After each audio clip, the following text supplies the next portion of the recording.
اشرح لي صدري ويسر لي واحلل عقدة من لساني يفقهوا قولي. آواز آ رہی ہے؟ جی آواز آ رہی ہے. جی آواز آ رہی ہے کہ نہیں؟ جی آ رہی ہے.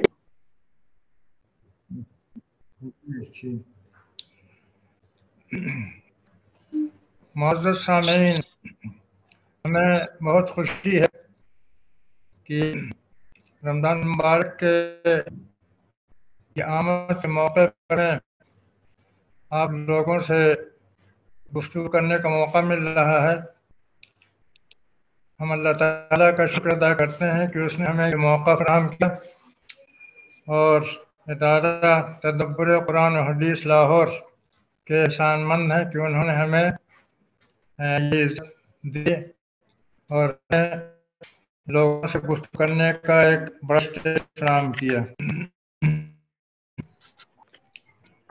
ہم رمضان المبارک کا تہہ دل سے استقبال کرتے ہیں، نہایت گرم جوشی سے اس کا خیر مقدم کرتے ہیں کہ اسی ماہ مبارک میں ہمارے پیارے نبی صلی اللہ علیہ وسلم کو نبوت کا تاج پہنایا گیا.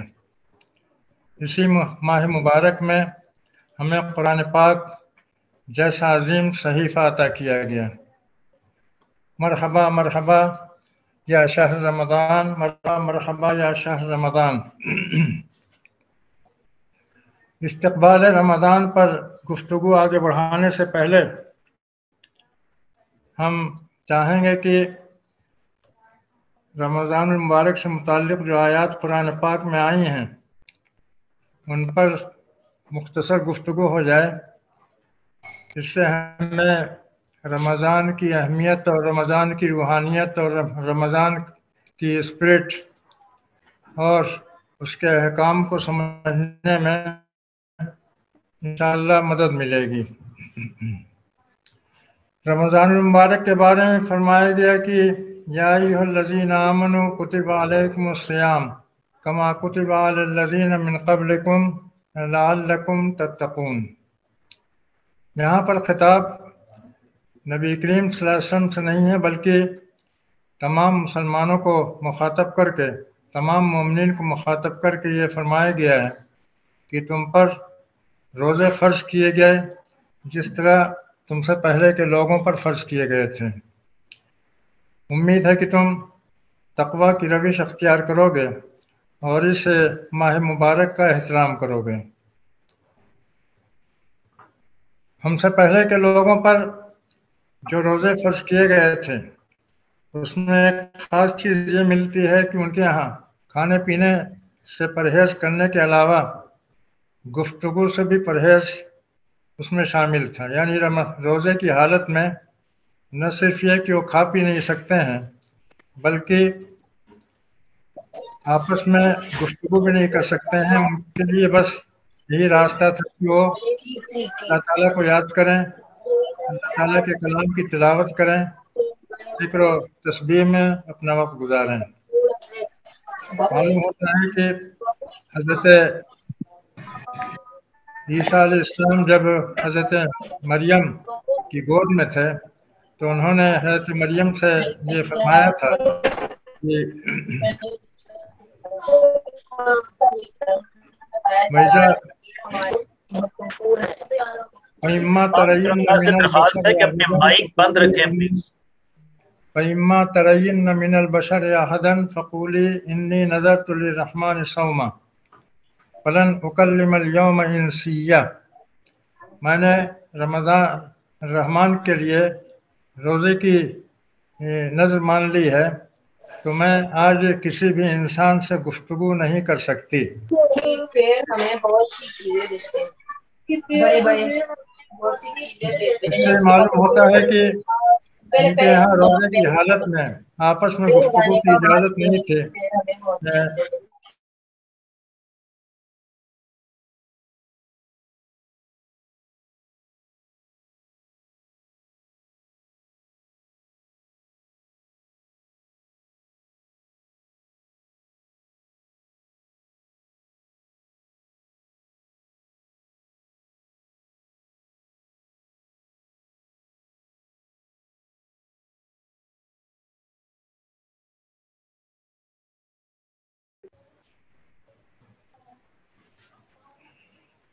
رمضان کا روزہ تدریج کے ساتھ نہیں بلکہ یک بارگی فرض ہوا ہے، جیسا کہ بہت سے لوگوں کا خیال ہے کہ پہلے چند دنوں کے روزے فرض کیے گئے تھے، کچھ لوگ کہتے ہیں کہ عاشورہ کے روزے تھے، کچھ لوگ کہتے ہیں کہ وہ مہینے کے 3 دن یعنی ایام 20 کے روزے تھے، لیکن حقیقت یہ ہے کہ ان سب روزوں کے بجائے رمضان کو براہ راست یک بارگی فرض کیا گیا ہے، اور لوگوں کو ان ایام میں اس مہینے میں روزے رکھنے کی تاکید کی گئی ہے۔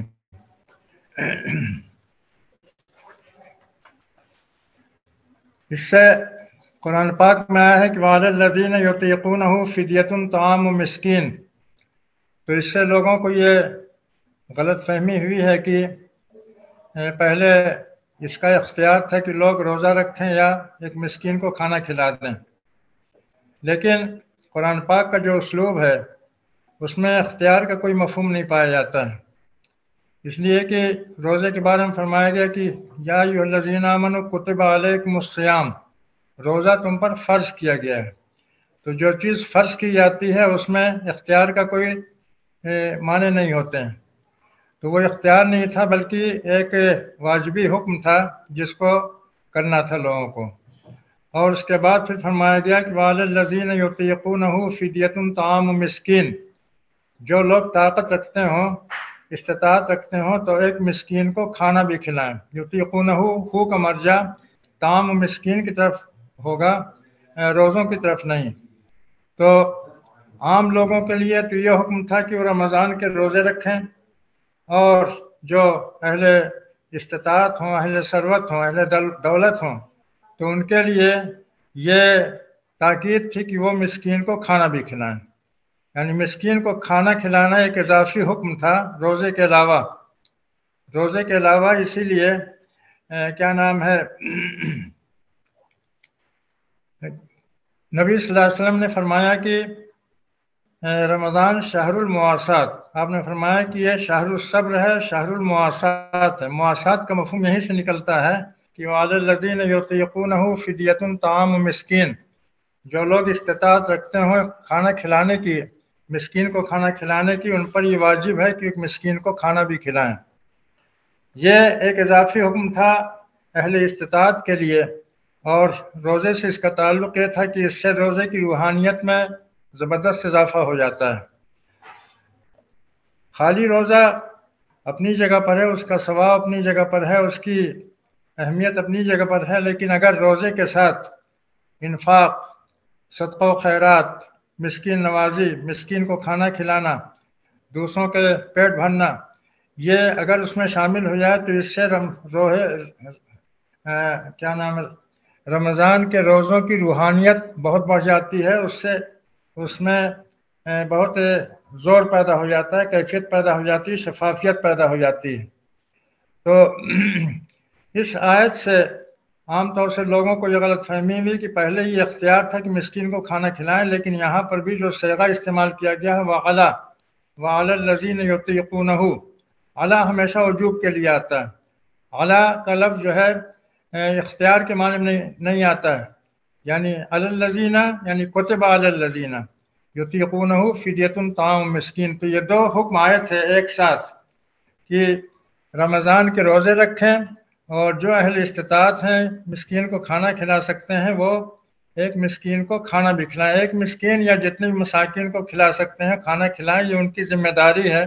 اس میں مسکینوں کے لیے ایک بہتر انتظام بھی تھا، باعزت انتظام، اور روزے دار کے لیے بھی روزے کو اور زیادہ روحانیت اس کے اندر پیدا کرنے کے لیے اس کے لیے ایک انتظام تھا۔ یہ تو کہنے کا مطلب یہ ہے کہ یہ حکم جو ہے شروع سے وجوب کے ساتھ آیا ہے، اس میں کہیں بھی اختیار کا مفہوم نہیں تھا۔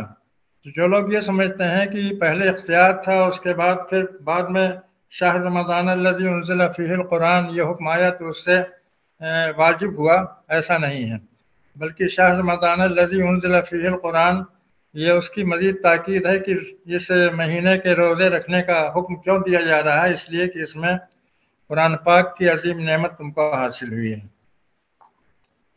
اسی میں یہ بھی فرمایا گیا کہ وَعَلَى الَّذِينَ وَمَنْ كَانَ مِنْكُمْ مَرِيضًا أَوْ عَلَى سَفَرٍ فَعِدَّةٌ مِّنْ أَيَّامٍ أُخَرَ، جو لوگ مریض ہوں یا سفر پر ہوں تو ان کے لیے یہ اجازت ہے کہ وہ دوسرے دنوں میں وہ روزے پورے کر لیں، یعنی وہ روزے کو قضا کر سکتے ہیں۔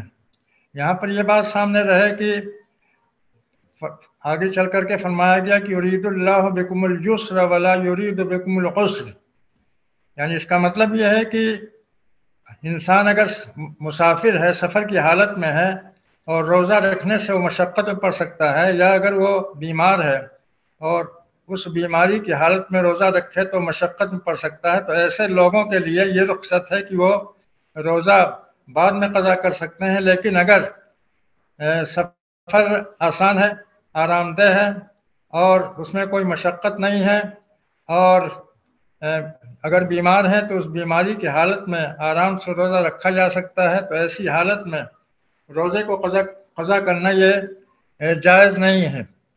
کچھ لوگوں نے یہ کہا ہے کہ یہ بیماری یا سفر ہو تو اس میں رخصت ہے اور رخصت کو اختیار کرنا یہ بھی مطلوب ہے، ایسی بات نہیں ہے۔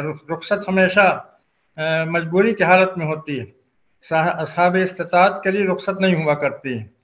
تو یہ ان لوگوں کے لیے رخصت ہے جو شدت مرض کی وجہ سے روزہ نہ رکھ سکتے ہوں یا جو حالت سفر میں ہو اور سفر پر مشقت ہو، تو ان کے لیے اجازت ہے کہ وہ قضا کر سکتے ہیں، بعد میں اتنے ہی روزے پورے کر سکتے ہیں دوسرے دنوں میں۔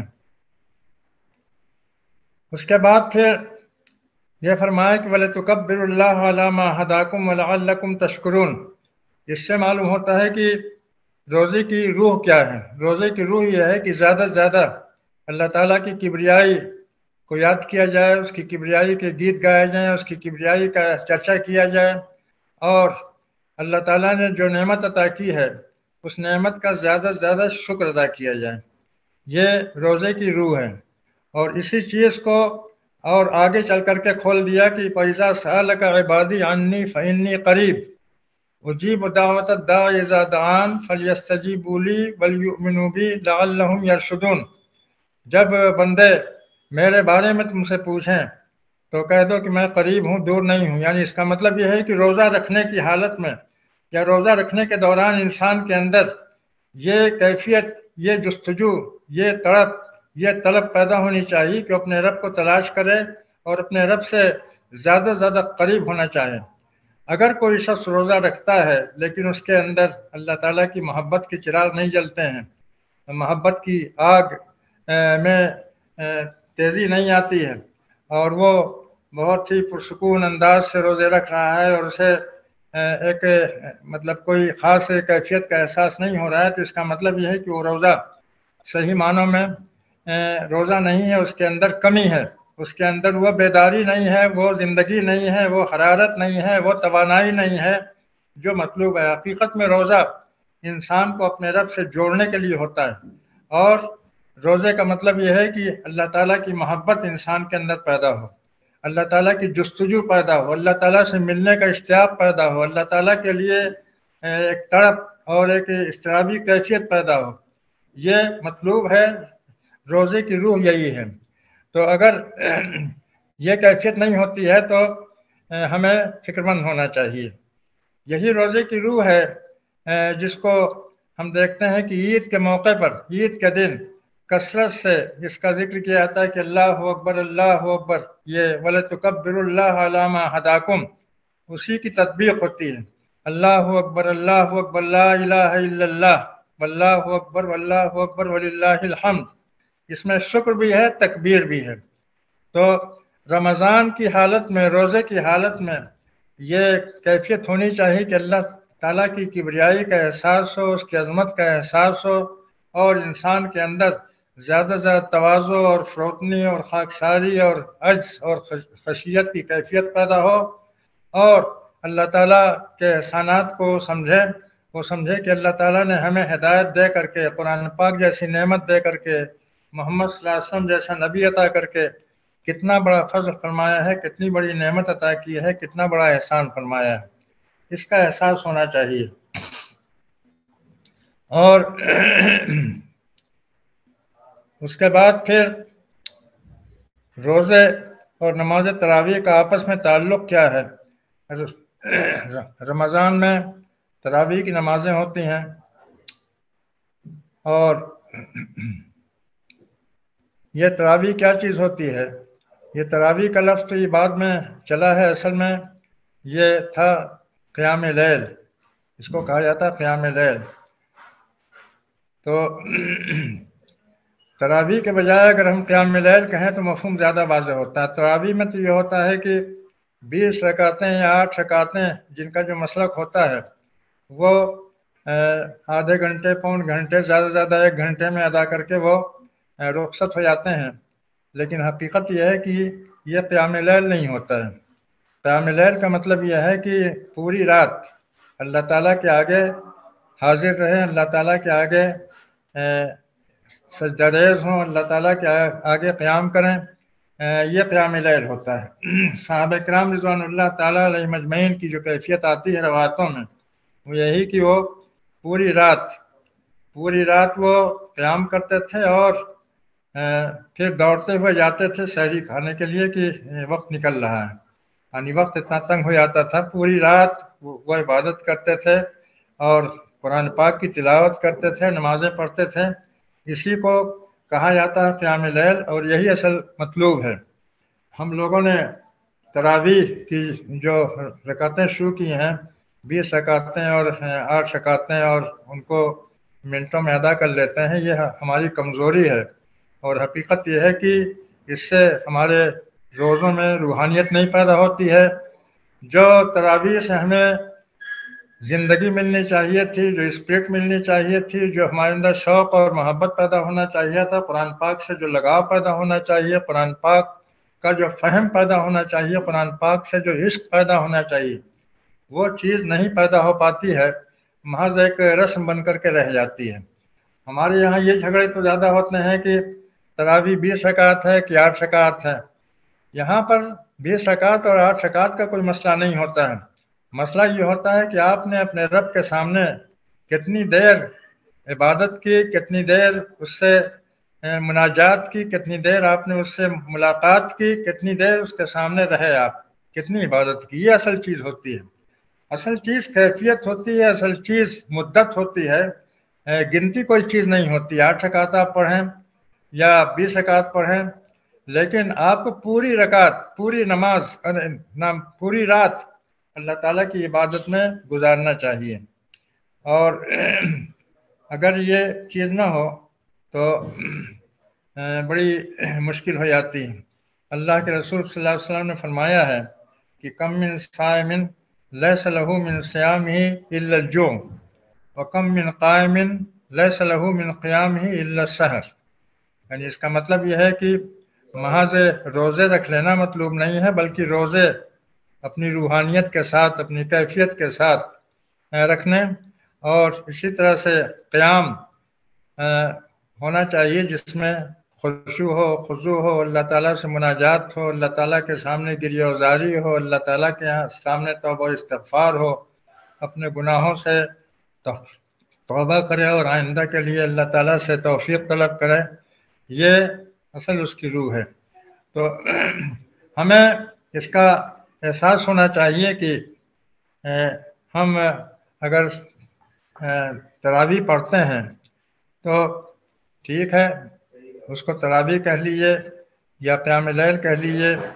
تراویح کے معنی بھی ہوتے ہیں کہ رکعتوں کے بیچ میں وقفہ کر کے کچھ استراحت کرنا۔ استراحت کرنے کا مطلب یہ ہے کہ لمبی رکعتیں پڑھی جائیں، لمبی لمبی قرات ہو، یہاں تک کہ انسان کو تکان محسوس ہونے لگے تو وہ کچھ دیر رک کر کے آرام کرنے کی ضرورت محسوس کریں۔ تو ہر 4 رکعت کے بعد وہ لوگ بیٹھتے تھے، کچھ دیر تازگی پیدا کرتے تھے اپنے اندر، چاہے کچھ کھا پی کر کے، چاہے کچھ لیٹ کر کے، کچھ جیسے بھی فریش ہوتے تھے، اور اس کے بعد پھر نماز پڑھتے تھے۔ تو نمازوں ہی میں پوری رات ان کی گزر جاتی تھی۔ یہاں پر یہ ہوتا ہے کہ ہم 4 رکعت پڑھتے ہیں اور اس کے بعد پھر آدھا منٹ رک کر کے پھر کھڑے ہو جاتے ہیں، 4 رکعت پڑھی، آدھا رکعت آدھے منٹ کے لیے رک کر کے پھر کھڑے ہو گئے۔ تو یہ تراویح نہیں ہوتی ہے بلکہ ایک رسم کی ادائیگی ہوتی ہے۔ ہمارا دین رسموں کا مجموعہ نہیں ہے بلکہ ہمارے دین کے اندر روحانیت ہے، اس کے اندر ہر چیز کے اندر معنویت ہے، اس کے اندر اسپرٹ ہے، وہ اسپرٹ مطلوب ہے۔ اگر وہ اسپرٹ ہوتی ہے تو اس سے ہمیں اس کا فائدہ ہوتا ہے اور اس کی لذت ملتی ہے اور اس کا جو مقصد ہوتا ہے وہ مقصد حاصل ہوتا ہے۔ اور اگر وہ اسپرٹ نہ ہو تو پھر حقیقت یہ ہے کہ ہماری ساری جد و جہد وہ اسی زمرے میں آ جاتی ہے کہ نبی صلی اللہ علیہ وسلم فرمایا کہ کم من صائمن لیس لہ من صیامہ الا الجوع، کتنے ہی روزے دار ایسے ہوتے ہیں کہ ان کے حصے میں صرف بھوک آتی ہے، یعنی مطلب یہ ہے کہ اللہ تعالیٰ کے نزدیک وہ روزے قابل قبول نہیں ہوتے ہیں۔ اور اسی طرح سے کتنے ہی قیام کرنے والے ہوتے ہیں جن کے حصے میں سوائے شب بیداری یا جگنے کے اور کچھ نہیں ہوتا ہے۔ تو ہمیں اس کا احساس ہونا چاہیے کہ روزہ ہے، روزہ بھی ہمارے اندر روحانیت پیدا کرنے کے لیے ہے، اللہ تعالیٰ سے محبت پیدا کرنے کے لیے ہے، اللہ تعالیٰ کی طلب پیدا کرنے کے لیے ہے، ہمارے اندر یہ جستجو پیدا ہو کہ ہم اپنے رب کو پالیں، اپنے رب کو خوش کر لیں، اپنے رب سے جتنا ممکن ہو قریب ہو جائیں۔ اور روزے کی یہی روح ہے اور قیام لیل کی بھی یہی روح ہے کہ ہمارے اندر اللہ تعالیٰ سے زیادہ سے زیادہ تعلق پیدا ہو، قرآن پاک سے تعلق پیدا ہو، قرآن پاک کو سمجھنے کا جذبہ پیدا ہو، قرآن پاک پر عمل کرنے کا جذبہ پیدا ہو، ہمارے اندر قرآن پاک کی تعلیمات کے لحاظ سے تبدیلی آئے اور ہم ایک دوسرے ہی انسان بن جائیں۔ رمضان سے پہلے ہم جو تھے، رمضان کے بعد ہمیں کچھ دوسرے ہی ہو جانا چاہیے، ہمارے اندر تبدیلی آنی چاہیے۔ اگر ہمارے اندر کوئی تبدیلی نہیں آتی ہے، ہم اسی جگہ پر کھڑے رہتے ہیں جس جگہ پہلے کھڑے تھے، تو اس کا مطلب یہ ہے کہ ہم نے صحیح معنوں میں سے فائدہ نہیں اٹھایا ہے۔ پھر یہ تو رمضان ہوا، اور رمضان کے آخری ہفتے میں اعتکاف ہوتا ہے۔ اعتکاف کا مطلب یہی ہوتا ہے کہ انسان روزہ رکھتے رکھتے اپنے رب کو اتنا تلاش کرنے لگے یا اس کی اتنی جستجو پیدا ہو جائے انسان کے اندر، یا اتنی محبت پیدا ہو جائے کہ وہ اپنے رب کے دروازے پر اپنے آپ کو ڈال دے، وہ وہاں سے ہٹنا نہ چاہے، اس کا دل چاہے کہ ہم کس طرح سے اپنے رب سے لگے رہیں، لپٹے رہیں، چمٹے رہیں۔ یہ ایک جذبہ ہوتا ہے جو اعتکاف کی شکل میں ظاہر ہوتا ہے۔ اعتکاف دراصل اللہ تعالیٰ سے محبت کی انتہا ہوتی ہے، اللہ تعالیٰ کے ساتھ لگے رہنے کی ایک تڑپ ہوتی ہے، طلب ہوتی ہے۔ یہ اعتکاف کی روح ہے، اور اسی لحاظ سے ہمیں اعتکاف کی اس عبادت کو انجام دینا چاہیے۔ بہت سے علاقوں میں یا بہت سی مسجدوں میں یہ سننے میں آتا ہے، دیکھنے میں بھی آتا ہے کہ بستی کے لوگ کہتے ہیں کہ ہمارے پاس ٹائم نہیں ہے، ہم بہت بزی ہیں، تو وہ کسی سے گزارش کرتے ہیں کہ بھائی تم ہماری مسجد میں اعتکاف کر لو اور ہم تمہیں اتنا دیں گے۔ تو وہ پیسوں سے معاملہ کرتے ہیں اور کرائے کے معتکف تلاش کرتے ہیں۔ یہ بالکل بے معنی سی چیز ہوتی ہے، یہ کوئی اعتکاف نہیں ہوتا ہے۔ اعتکاف کا مطلب کسی رسم کی ادائیگی نہیں ہے، بلکہ اعتکاف کا مطلب یہ ہے کہ خود آپ کے اندر اپنے رب کی طرف لپک پیدا ہو، آپ کے اندر جستجو پیدا ہو۔ آخر نبی کریم صلی اللہ علیہ وسلم کے زمانے میں کیا لوگوں کے پاس مصروفیت نہیں ہوتی تھی؟ نبی کریم صلی اللہ علیہ وسلم زمانے مسجد نبوی پوری بھری رہتی تھی، آباد رہتی تھی معتکفین سے۔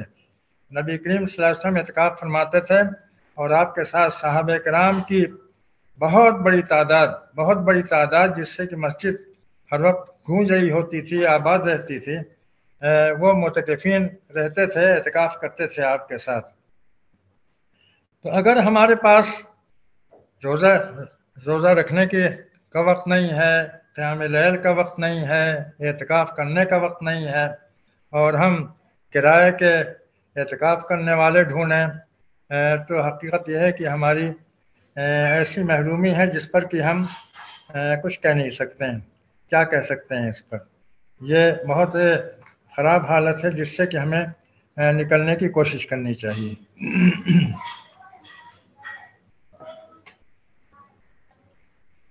ایک سوال یہ آتا ہے کہ نبی کریم صلی اللہ علیہ وسلم نے نبی کریم صلی اللہ علیہ وسلم کو روزے کا حکم کب دیا گیا اور کہاں دیا گیا؟ یہ تو بات واضح ہے کہ آپ کو حکم دیا گیا، آپ کو نہیں بلکہ تمام مسلمانوں کو۔ یا ایھا الذین آمنوا کے ذریعے سے خطاب کیا گیا، تمام مسلمانوں کو یہ حکم دیا گیا کہ وہ رمضان کے روزے رکھیں۔ تو یہ حکم مدینہ میں دیا گیا اور کس موقع پر دیا گیا؟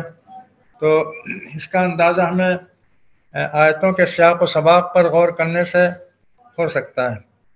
یہ روزے کی آیتیں آئی ہیں اور روزے کی آیتوں کے بعد پھر آیت آتی ہے کہ وَلَا تَأْكُلُوا أَمْوَالَكُمْ بَيْنَكُمْ بِالْبَاطِلِ وَتُدْلُوا بِهَا إِلَى الْحُكَّامِ لِتَأْكُلُوا فَرِيقًا مِّنْ أَمْوَالِ النَّاسِ بِالْإِثْمِ وَأَنْتُمْ تَعْلَمُونَ، یعنی مطلب یہ ہے کہ رشوت خوری، دوسروں کا مال ہڑپ کرنا، اکل مال بالباطل، اس سے منع کیا گیا کہ روزے کی روح کے منافی ہے۔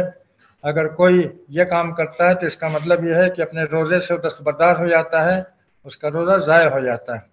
رشوت خوری، حرام خوری یہ روزے کے منافی ہے۔ ضروری ہے کہ ہمارا کھانا پینا حلال ہو، طیب ہو اور اس میں کسی طرح کی بھی آمیزش نہ ہو، کسی طرح کی بھی خرابی نہ ہو۔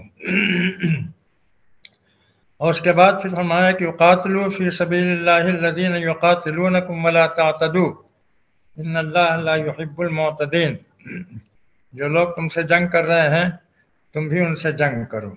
یعنی اس کا مطلب یہ ہے کہ روزے سے انسان کے اندر یہ اسپرٹ پیدا ہونی چاہیے کہ ہم اپنے رب کی خاطر جئیں گے، اپنے رب کی راہ میں اپنی جان دیں گے، اور اگر کوئی ہمارے رب کے دین کو نقصان پہنچانا چاہتا ہے یا اس کی کتاب کو نقصان پہنچانا چاہتا ہے یا اس کے نبی کو نقصان پہنچانا چاہتا ہے تو ہم کبھی بھی اس کو برداشت نہیں کر سکتے ہیں اور اس کی راہ میں اپنی جان فدا کر دیں گے۔ یہ روزے کی اسپرٹ ہے، اور اسی لیے تاریخ میں آتا ہے کہ نبی کریم صلی اللہ علیہ وسلم کے زمانے میں جو بدر کی جنگ ہوئی وہ رمضان کے مہینے میں ہوئی۔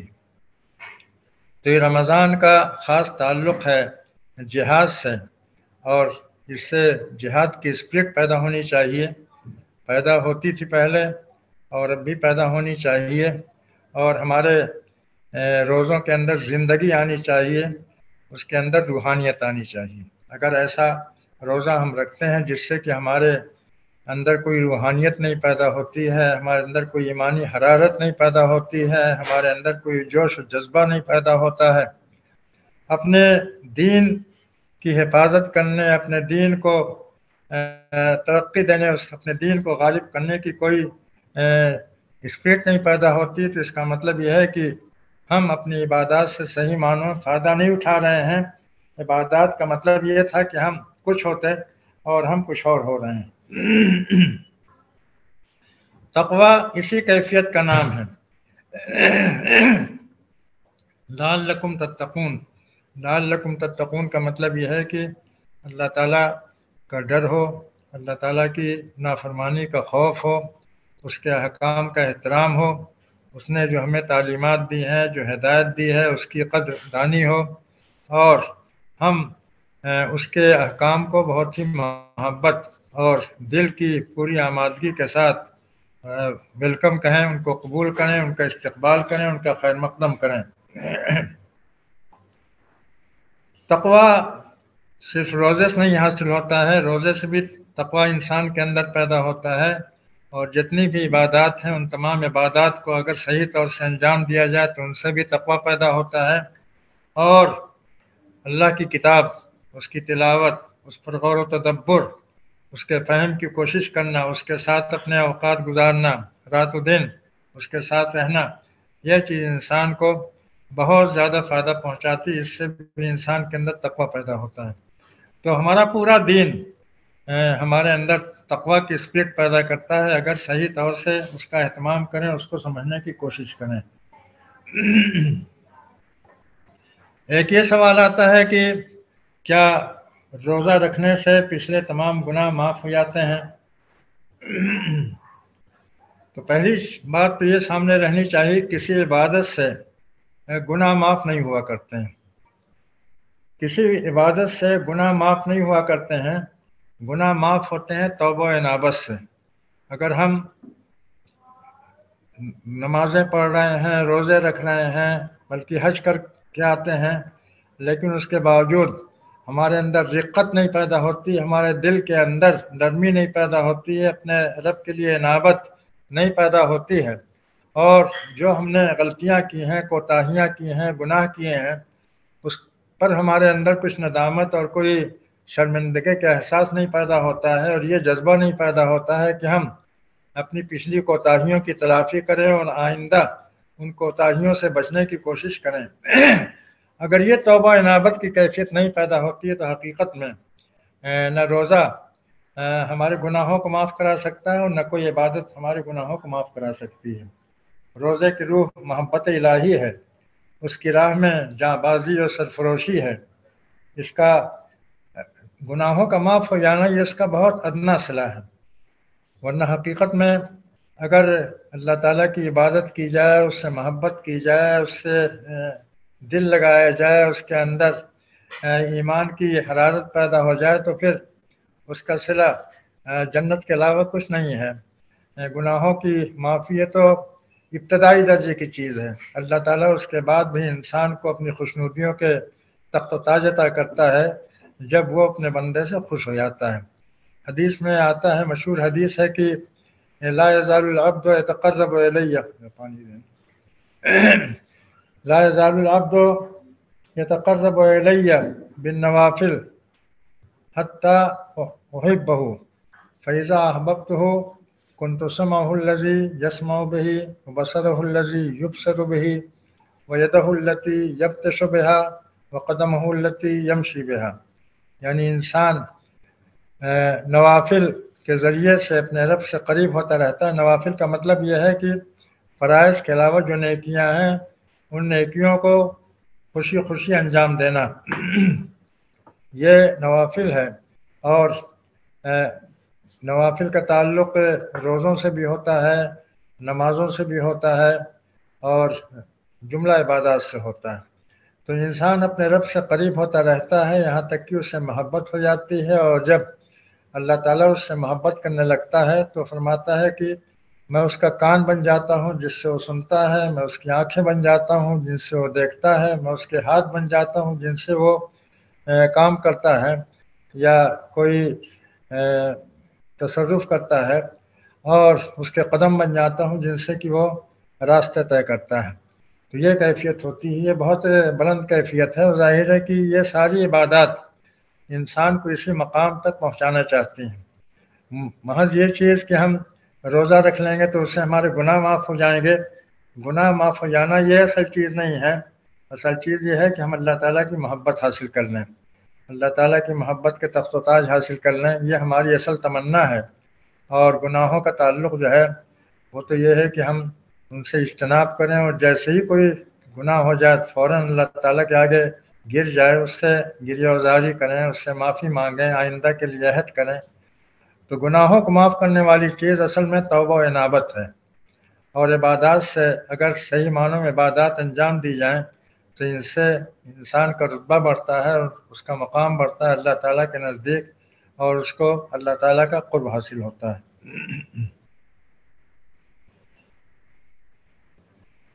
روزہ دیگر عبادات سے افضل کیوں ہے، یہ ایک سوال ہوتا ہے۔ ایسی کوئی بات نہیں ہے، عبادات کے اندر تفاضل نہیں ہے۔ تمام عبادات جو اللہ تعالیٰ نے ہم پر فرض کی ہیں، ہر ایک کی اہمیت ہے، ہر ایک کی کے اندر روحانیت ہے، ان کے اپنے فائدے ہیں۔ تو ہم یہ نہیں کہہ سکتے ہیں کہ روزہ تمام عبادات سے افضل ہے۔ اگر تمام عبادات سے افضل ہونے والی کوئی چیز ہو سکتی تو نماز ہو سکتی ہے۔ نماز ظاہر ہے کہ سب سے پہلے نماز کا حکم دیا گیا، اور سب سے زیادہ اس کی تاکید کی گئی، اور نمازی کو فرمایا گیا کہ وسجد واقترب، یعنی اللہ تعالیٰ کے آگے سجدہ ریز ہو اور اس سے قریب ہو جاؤ۔ تو اللہ تعالیٰ کے سے قریب ہونے کی سب سے جو اچھی خوبصورت اور کامیاب شکل ہوتی ہے وہ انسان کا سجدہ ہے جس میں کہ اپنے رب کے آگے اپنے پورے وجود کو ڈال دیتا ہے اور اپنے آپ کو بالکل ہی گویا اللہ تعالیٰ کے آگے جھکا دیتا ہے، گرا دیتا ہے، اس کے حوالے کر دیتا ہے، تو یہ چیز ہوتی ہے۔ تو نماز کے بارے میں یہ کہنا کہ سب سے افضل عبادت ہے، اس کی کوئی اصل نہیں ہے، بلکہ جملہ عبادات ہمیں افضل ہیں اور جملہ عبادات ہمیں اپنے رب سے قریب کرتی ہیں اور وہ مطلوب ہیں، اور ان کے اندر کسی طرح کی بھی کوتاہی ہو تو وہ اللہ تعالیٰ کے ہاں پسندیدہ نہیں ہوگی۔ اور جب تمام عبادات کا اہتمام ہوتا ہے تو حقیقت میں انہی عبادات سے ایسا انسان، خوبصورت انسان تیار ہوتا ہے جو اللہ تعالیٰ کو مطلوب ہے، اور اللہ تعالیٰ نے جس کے لیے یہ کتاب بھیجی ہے اور نبی کریم صلی اللہ علیہ وسلم نے جن انسانوں کو تیار کیا تھا، یہ اسی طرح کے انسان تھے جنہوں نے تمام عبادات کا بدرجہ عتم اہتمام کیا، ان سے فائدہ اٹھایا، اور حقیقت میں انہوں نے نہایت خوبصورت زندگیوں کے نمونے پیش کیے۔ ایک چیز یہ آتی ہے کہ شب قدر کیا چیز ہے اور شب قدر کو متعین نہ کرنے میں کیا حکمت ہے۔ تو یہ چیز ہمارے سامنے رہنی چاہیے کہ شب قدر دراصل اس کا تعلق ہم سے نہیں ہے، شب قدر کا تعلق اللہ سے ہے، اللہ کے فرشتوں سے ہے، بندوں کا اس میں کچھ نہیں ہے۔ قرآن پاک میں جو ذکر آیا ہے شب قدر کا، انا انزلناہ فی لیلۃ القدر وما ادراک ما لیلۃ القدر، تو وہاں پر یہ ہے کہ ہم نے قرآن پاک کو نازل کیا ہے شب قدر میں، لیلۃ القدر میں، اور تمہیں کیا معلوم کہ لیلۃ القدر کیا ہے؟ لیلۃ القدر خیر من الف شہر، شب قدر جو ہے وہ 1000 مہینوں سے افضل ہوتی ہے، اور اس میں فرشتے نازل ہوتے ہیں اور اللہ تعالیٰ کے فیصلے ہوتے ہیں۔ تو یہ فیصلوں کی رات ہوتی ہے، بہت اہم رات ہوتی ہے، لیکن اس کا یہ مطلب نہیں ہے کہ شب قدر ہم تلاش کریں اور جب ہمیں شب قدر مل گئی تو گویا ہمیں جنت مل گئی اور اللہ تعالیٰ کی خوشنودی کے تخت و تاج مل گئے۔ یہ چیز نہیں ہے۔ اصل میں ہمیں تو پوری زندگی کا امتحان دینا ہے، اللہ تعالیٰ نے ہمیں اس دنیا میں امتحان کے لیے بھیجا ہے، اور پوری زندگی ہماری امتحان ہے، اور پوری زندگی کے امتحان میں ہمیں کامیابی حاصل کرنی ہے۔ اگر ہم کچھ چیزوں کے پیچھے پڑ جائیں کہ لیلۃ القدر تلاش کر لیں، لیلۃ القدر مل جائے گی تو ہمیں جنت مل جائے گی، یہ سب چیزیں جو ہیں وہ ہمیں اپنے مقصد سے غافل کرنے والی ہیں۔ کبھی بھی ہمیں ثواب اور اجر کمانے کے چکر میں نہیں ہونا چاہیے۔ ثواب کمانا، ثواب بٹورنا، اجر بٹورنا، یہ اصل مطلوب نہیں ہے۔ اصل مطلوب یہ ہے کہ اللہ تعالیٰ کی محبت ہمیں حاصل ہو جائے، اور اللہ تعالیٰ کی محبت اسی وقت حاصل ہو سکتی ہے جب کہ ہم مکمل طور سے اپنے آپ کو اس کے سپرد کر دیں، اس کے دین کے سپرد کر دیں، ہمارا مرنا اور جینا، اٹھنا اور بیٹھنا اللہ کے لیے ہو جائے۔ تو جب یہ کیفیت ہوتی ہے تب وہ صحیح معنوں میں ایک بندہ مومن کی کیفیت ہوتی ہے، جو بندہ مومن اللہ تعالیٰ کو مطلوب ہے۔ باقی ہم اس چکر میں پڑیں کہ فلاں کام کرنے سے اتنا اجر ملے گا، فلاں کام کرنے سے اتنا اجر ملے گا، فلاں کام کرنے سے اگلے پچھلے تمام گناہ معاف ہو جائیں گے، فلاں کام کرنے سے ہمیں حج کا ثواب مل جائے گا، فلاں کام کرنے سے ہمیں عمرے کا ثواب ملے گا۔ یہ سب گڑھی ہوئی روایتیں ہیں۔ ان گڑھی ہوئی روایتوں کے چکر میں یہ امت پڑھ کر کے اس نے اپنے مقام کو کھو دیا ہے۔ وہ امت جو اس دنیا کی امامت اور قوموں کی قیادت کے لیے پیدا کی گئی تھی، جس کا کام یہ تھا کہ وہ دنیا کی رہنمائی کرے، جس کا کام یہ تھا کہ وہ علم و حکمت میں سب سے آگے رہے، جس کا کام یہ تھا کہ وہ علم میں پیشوائی کرے، وہ قوم علم میں پست ہو گئی، پسماندگی کا شکار ہو گئی، اور فلاں کام کر کے اتنا ثواب حاصل کر لیں، فلاں کام کر کے یہ اتنا ثواب حاصل کر لیں، اس چکر میں اس نے اپنی حیثیت کھو دی۔ تو شب قدر کا اصل مطلب یہ نہیں ہے کہ ہم شب قدر پالیں، اس روز شب بیداری کر کے ہم جنت حاصل کر لیں، اللہ تعالیٰ کی خوشنودی حاصل کر لیں، ایسا نہیں ہے۔ شب قدر فیصلوں کی رات ہوتی ہے، اس رات میں فیصلے ہوتے ہیں، اللہ تعالیٰ کے بڑے بڑے فیصلے ہوتے ہیں، قوموں کی قسمتوں کے فیصلے ہوتے ہیں، اور شب قدر کا ہر سال آنا بھی ضروری نہیں ہے۔ یہ اللہ تعالیٰ کے علم ہے کہ شب قدر کتنے سالوں کے بعد آتی ہے، کس موقع پر آتی ہے۔ جب اس کے فیصلوں کے وقت ہوتے ہیں تو اس وقت شب قدر ہوتی ہے، اور شب قدر میں اللہ تعالیٰ کے فیصلے ہوتے ہیں۔ انا انزلناہ فی لیلۃ مبارکہ انا کنا منذرین فیہا یفرق کل امر حکیم۔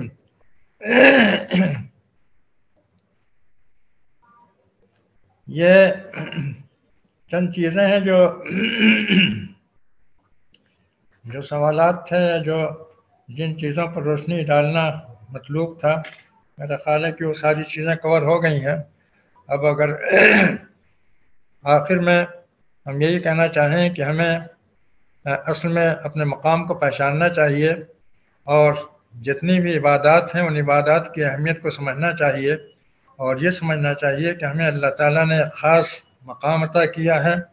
اللہ تعالیٰ نے جب ہمیں اپنی کتاب دی تو اپنی کتاب دینے کا مطلب یہ ہے کہ اس نے ہمارے لیے بہت اونچا مقام طے کیا ہے اور ہمیں قوموں کی امامت کا منصب عطا کیا ہے۔ تو ہم اپنے اس منصب کو یاد کریں، قرآن پاک سے اپنا تعلق پیدا کریں، قرآن پاک کو سینے سے لگائیں، دل و جان میں اس کو بسائیں، اور یہ سمجھیں کہ قرآن پاک دراصل یہی ہماری دنیا ہے اور یہی ہماری آخرت ہے۔ اگر قرآن پاک کو ہم صحیح معنوں میں اپنے دل و جان میں بسا لیں اور اس کو سمجھنے، اس پر عمل کرنے کی کوشش کریں، اس کی نمائندگی کریں اپنے قول و عمل سے، اپنے اخلاق و کردار سے، تو حقیقت میں یہی ہماری ترقی ہے، یہی ہماری معراج ہے، اور یہی ہم سے مطلوب ہے۔ تو جو اسپرٹ ہے وہ اللہ تعالیٰ سے محبت اور اللہ تعالیٰ کا قرب حاصل کرنا، اور اللہ تعالیٰ کی اطاعت و بندگی میں کوئی کسر نہ اٹھا رکھنا، یہ اصل چیز ہے جو ہمارے سامنے رہنی چاہیے، چاہے ہم رمضان کے روزے رکھ رہے ہوں، چاہے رات کی نمازیں ادا کر رہے ہوں۔ رات کی نمازوں کے سلسلے میں یہ ذہن میں رہے کہ ہمیں گنی چنی رکعتوں پر نہیں قناعت کرنی ہے، بلکہ زیادہ سے زیادہ وقت ہمیں رات کا اللہ تعالیٰ کی عبادت میں صرف کرنا ہے، اس کے آگے قیام کرنا ہے، اس کے آگے گریہ وزاری کرنی ہے، اس کی رحمت طلب کرنی ہے، اور اپنے گناہوں کی معافی مانگنی ہے، اور جو ہم سے کوتاہیاں ہوئی ہیں ان کے لیے مغفرت طلب کرنی ہے۔ یہ چند باتیں ہیں جو اس موقع پر عرض کرنی مناسب سمجھی۔ اللہ تعالیٰ ان باتوں کو دلوں میں جگہ دے، اور ان باتوں میں جو اچھی اور اس کی مرضی کی، اس کی خوشنودی کی باتیں ہوں ان کو دلوں میں قائم رکھے، اور جو ہم سے غلط بات ہوئی ہو تو اس کو معاف کرے ہو۔ اقول قولی ھذا واستغفر اللہ لی ولکم اجمعین واستغفروہ انہ ھو الغفور الرحیم۔ آپ کے بہت شکر گزار ہیں کہ آپ نے اتنا وقت دیا۔ کچھ سوالات ہیں تاکہ اس موضوع پر مزید کچھ وضاحت ہو جائے۔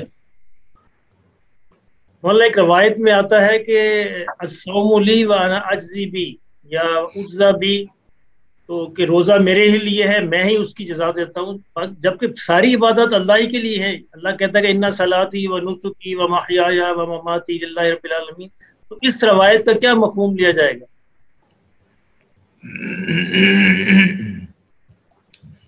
یہ روایت بہت زیادہ مضبوط روایت نہیں ہے۔ اس روایت کو جو دین کا مجموعی تصور ہے اس تصور کی روشنی میں سمجھنا چاہیے۔ ظاہر ہے کہ جتنی عبادات ہیں سب اللہ تعالیٰ کی فرض کی ہوئی ہیں، اور تمام نیکیوں کا بدلہ اللہ تعالیٰ ہی دے گا، کوئی اور دینے والا نہیں ہے۔